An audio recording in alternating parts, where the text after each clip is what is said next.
इदम श्री सद्गुरुवे नमः। परम पूज्य गुरुदेव वंदे माँ की असीम असीम असीम कृपा। सत्संकल्पों का स्वाध्याय, हमारे युग निर्माण सत्संकल्प मानव जीवन की आचार संहिता, और इसमें हम पढ़ रहे हैं आज सत्संकल्प नंबर 11। हमने अब तक 10 संकल्प पढ़े और 10 संकल्प लिए साथ साथ। हर संकल्प के साथ, हर सत्संकल्प के साथ हमने एक संकल्प मनी मन उठाया, अपनी डायरी में लिखा। छोटा उठाना है पर उठाना है। इस क्रम में हमने ये समझा कि मनुष्य का मूल्यांकन किस आधार पर करना है और उसके लिए हमारा जीवन चरित्र शैली कैसी होनी चाहिए। नंबर 11 में परम पूज्य गुरुदेव कहते हैं, दूसरों के साथ वह व्यवहार ना करेंगे जो हमें अपने लिए पसंद नहीं। हम दूसरों के साथ वैसा ही व्यवहार करेंगे जैसा हम खुद के लिए चाहते हैं। कभी भी किसी से क्रूरता, असम्मान या झूठ ना बोलें। जब किसी से बात करें तो उसका सम्मान करें और उसे समझने का प्रयास करें। हमेशा अच्छे और सकारात्मक शब्दों का उपयोग करें। ऐसी वाणी बोलिए, मन का आपा खोए, औरन को शीतल करे, आपहु शीतल होए। अब यहाँ पर क्या है, परम पूज्य गुरुदेव क्या बताने की कोशिश कर रहे हैं। मोस्टली क्या होता है, जब मानव देह होती है तो हम अपने सेल्फ इमोशंस को एक्नॉलेज कराने में लॉस्ट हो जाते हैं। मेरा इमोशन एक्नॉलेज हो जाए, और उसमें हम इतना ज्यादा लॉस्ट हो जाते हैं कि हम अपने ही भाई बहनों का, अपने ही घर के परिवारजनों के इमोशंस एड्रेस नहीं कर पाते। अगर देखा जाए तो सारा लड़ाई झगड़ा, घरों में जो कलेश है, वो अनएड्रेस्ड इमोशंस हैं। अनएड्रेस्ड इमोशंस की वजह से ईक्यू इतना वीक हो गया है कि सारे लड़ाई झगड़े हैं, सारी उठापटक मच रही है। तो जब हम इस वाले सूत्र को जानेंगे, इसकी गहराई को सोचेंगे, तो ये ऐसा है कि कभी कभी दूसरे के जूते में भी पैर रखकर देख लिया करो। ऐसा वाला है कि सामने वाला क्या फील कर रहा है, कभी उस बारे में भी सोचना चाहिए। उसके लिए हमें प्री जजमेंट से बाहर आना होगा, हर तरह की धारणा से बाहर आना होगा, हर तरह के अजम्पशन से बाहर आना होगा। फॉर एग्जाम्पल, मान लीजिए मेरे मन में अगर ये भाव है कि कोई पर्टिकुलर व्यक्ति बहुत तेज गाड़ी चलाता है। If I have a pre assumption, मेरे मन में ये धारणा है कि ये जो इंसान है गाड़ी तेज चलाता है, और मेरे पास एक रैंडम कॉल आए और रैंडम कॉल आया और रैंडम कॉल पे मुझे कहा जाए फलाना फलाना व्यक्ति बहुत तेज गाड़ी चला रहा था रास्ते में और उसने एक्सीडेंट कर दिया, राइट, और एक्सीडेंट करके गाड़ी का भी नुकसान कर दिया और किसी और का भी। तो because I have a pre assumption, मेरे पास एक धारणा है, तो आई विल से हमेशा ही तेज चलाता है, नुकसान कर लिया ना अपना भी और सामने वाले का भी, आई विल से दैट। लेकिन अगर मेरे मन में ये धारणा नहीं है तो मैं इस बात को, किसी की फोन कॉल की बात को वेरीफाई करने की कोशिश करूंगी, उसको एग्री नहीं करूंगी। फॉर एग्जाम्पल, मुझे ये पता हो कि गाड़ी भले ही तेज चलाता हो पर इंसान बहुत सज्जन है, कभी झूठ नहीं बोल सकता, कभी किसी का गलत नहीं कर सकता, और मुझे फोन आया और कहा फलाने वाला ने व्यक्ति ने एक व्यक्ति को चाटा मार दिया या किसी के घर चोरी कर ली, तो मैं कहूंगी पागल हो रहे हैं आप, ऐसे कैसे, ऐसा हो ही नहीं सकता, वो इंसान ऐसा कर ही नहीं सकता। हमारी जो मान्यताएं और धारणाएं हैं लोगों के प्रति, वो हमें ये जीने नहीं देती, वो हमें किसी के साथ एक अच्छा व्यवहार जो होना चाहिए वो करने नहीं देती। मान लीजिए मेरे अपने रिलेशनशिप में, किसी रिलेशनशिप में कहीं पर कोई एक्सपेक्टेशन है, अगर वो एक्सपेक्टेशन पूरी नहीं हो पाती है तो फिर हम खींच जाते हैं, इरिटेट हो जाते हैं, गुस्सा करते हैं। हम सामने वाले को पूरी तरह सुनते नहीं हैं, हम सामने वाले को पूरी तरह सुनते नहीं हैं और सलाह बीच में देने शुरू कर देते हैं, और हमको क्या नहीं मिला इसका गाना गाना शुरू कर देते हैं। मोस्टली यही एक गाना चलता है कि हमको क्या मिलना चाहिए था, क्या नहीं मिला। इसको हमने एक संकल्प में और भी जाना था कि हम बार बार अधिकारों की बात करते हैं, कर्तव्यों की बात कभी करते ही नहीं है। तो इसके लिए प्रेम योग बुक को अगर हम गहराई से सुनेंगे ना या पढ़ेंगे तो हमें समझ में आएगा कि दूसरों के साथ कौन सा व्यवहार करना चाहिए। एक लिस्ट बना लेते हैं कि हमें अपने लिए क्या क्या चीजें पसंद नहीं है, और वो लिस्ट हम बना लेते हैं और फिर एक संकल्प ले लेते हैं कि अब ये जो मुझे अपने लिए पसंद नहीं है, कोई मुझे ऊंची आवाज में बोले मुझे पसंद नहीं है, कोई मेरे ऊपर अथॉरिटेटिव हो जाए अगर मुझे पसंद नहीं है, कोई मुझे बैठे बैठे काम का ऑर्डर चलाए अगर मुझे पसंद नहीं है, तो वो ऐसा व्यवहार हम अपनी संतान के साथ भी नहीं करेंगे। कोई मुझे चांटा मारे मुझे पसंद नहीं है, कोई मेरे को ह्यूमिलेट करे समाज के बीच में मुझे पसंद नहीं है। हमें अच्छे से पता है कि हमें अपने लिए क्या पसंद नहीं, अच्छे से जानते हैं हम ये। तो जो हमें अपने लिए पसंद नहीं है उसकी एक लिस्ट बना लेते हैं और फिर वहां से एक संकल्प उठा लेते हैं कि ये हम किसी और के साथ नहीं करेंगे, और इसमें फिर अपनी भी खुशी, अपना भी आनंद और सामने वाले की भी खुशी, क्योंकि ऐसे में ना हम झूठ बोलेंगे, हमें नहीं पसंद कि कोई हमसे झूठ बोले, ना हम किसी की डिसरिस्पेक्ट करेंगे, ना हम किसी को गाली गलौज देंगे। कोई मुझे गाली दे तो मुझे पसंद नहीं आता। तो बहुत सिंपल चीज़ है, हमारे पास हमारी लिस्ट होनी चाहिए। और जब किसी से बात करें तो पहले उसकी भावनाओं को समझने का प्रयास करें। जब हम सामने वाले की इमोशंस को समझते हैं और फुल्ली अवेलेबल होकर बात करें, जब किसी से बात करें तो उसकी पूरी बात ध्यान से सुने। We should be a very good listener. जब हम बहुत अच्छे लिसनर हो जाएंगे और इंटरफेयर नहीं करेंगे, बात को पूरी सुनकर ही किसी को आगे की सलाह देंगे या आगे का डिस्कशन बढ़ाएंगे तो एक इमोशनल बॉन्डिंग बनती है। और जब हम बात करें तो किसी को लो फील ना कराएं, तुम ये नहीं कर सकते, कभी किसी से ऐसा मत कहो तुम ये नहीं कर सकते, तुम्हारे बस की नहीं है। ये एक डिसरेस्पेक्ट एनर्जी है, सामने वाले का स्वाभिमान, आत्मसम्मान सब कुछ ले जाती है। डिस्कशन हमेशा हेल्दी डिस्कशन होना चाहिए, हमेशा देववाणी के आधार पर होना चाहिए, हमेशा गुरुवाणी के आधार पर होना चाहिए, प्रमाणिक किताबों के आधार पर होना चाहिए और इमोशनल इंटेलिजेंस को लेकर होना चाहिए। तो वो हमेशा क्या होगा, पॉजिटिव डायरेक्शन में जाएगा।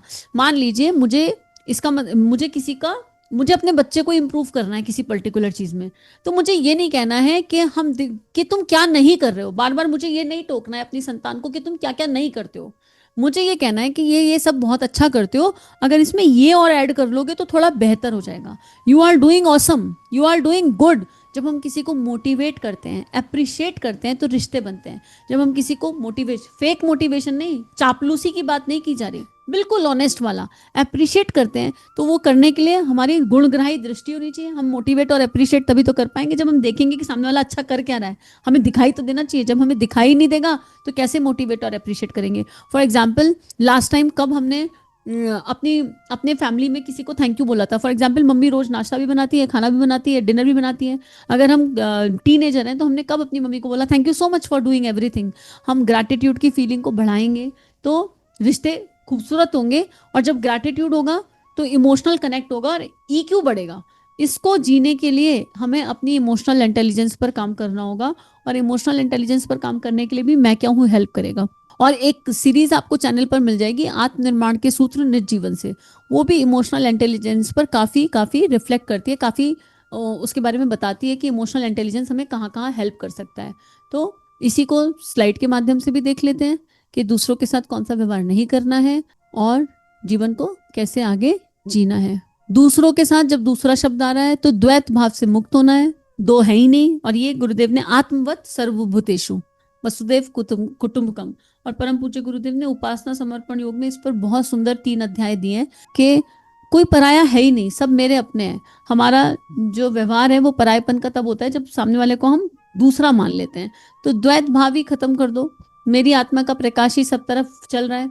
और पटवारी बुद्धि का व्यवहार ना करें, सरल व्यवहार करें और रसयुक्त वाणी बोले, मीठी वाणी बोले। अब मीठी वाणी का मतलब चापलूसी वाली नहीं है। अंतःकरण निर्मल और पवित्र होना चाहिए।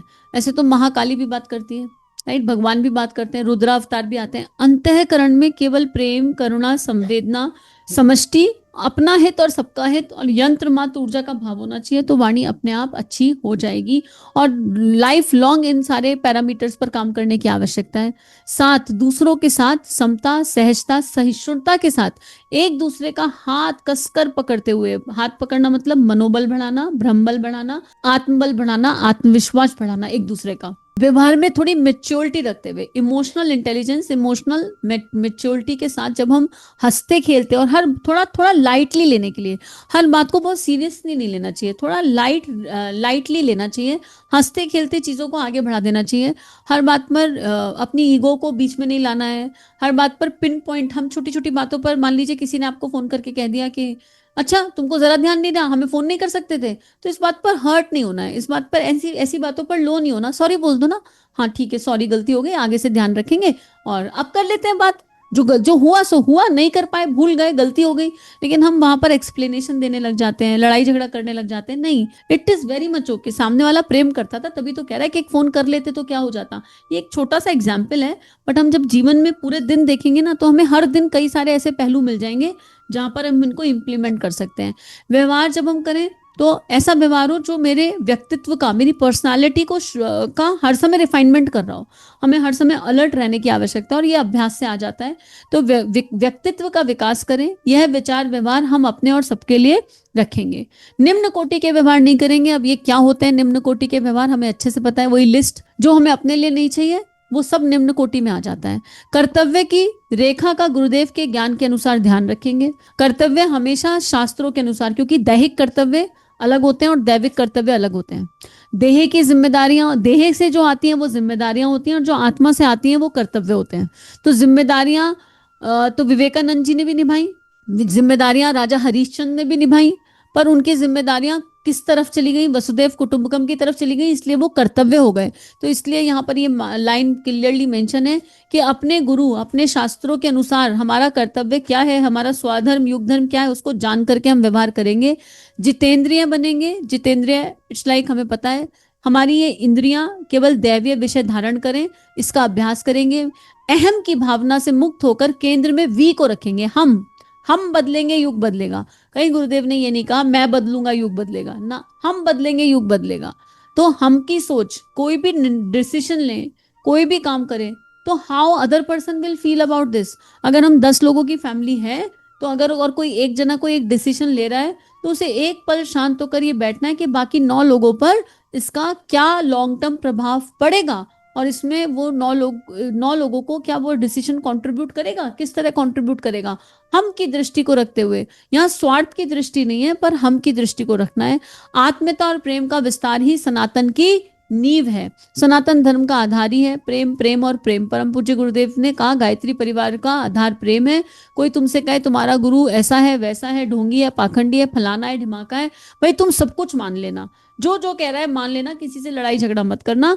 पर अगर कोई कहे तुम्हारा गुरु तुम्हें प्यार नहीं करता, तो इस बात को कभी मत मानना। और एक जगह गुरुदेव लिखते हैं, और वो तो बहुत ही भावनात्मक है, कि बेटे, माता जी कहती है कि बेटे हम ना वो गाय हैं जो रंभा रही हैं, गुरुदेव माँ और हम, और हमारे थन दूध से भरे हुए हैं, दूध से भरे हैं, और हम उसे पिलाना चाहते हैं, पर गाय अपना दूध कुत्ते को नहीं पिलाती, उसे बछड़ा चाहिए।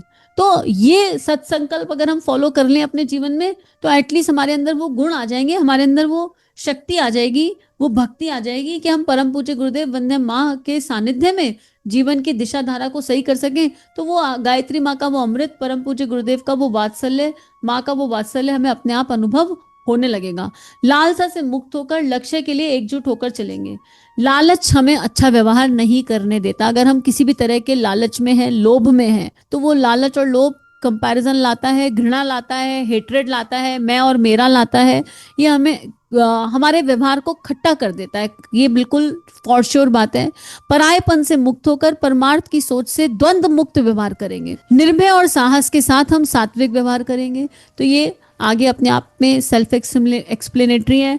हमारे को पराया क्या है, कि भाई पराई की डेफिनेशन कुछ नहीं होती, जिसने मेरा इमोशन एक्नॉलेज कर दिया वो मेरे लिए अपना हो जाता है, और जो मेरे अनुसार व्यवहार नहीं कर पाया वो पराया हो जाता है। सिंपल सी बात है।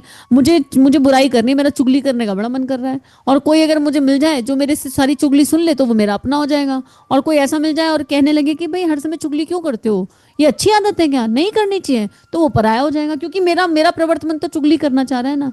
लेकिन यहाँ पर मुझे शांत दिमाग से ये सोचना चाहिए कि जो चुगली सुन रहा है ना, वो मेरा हितैषी नहीं है।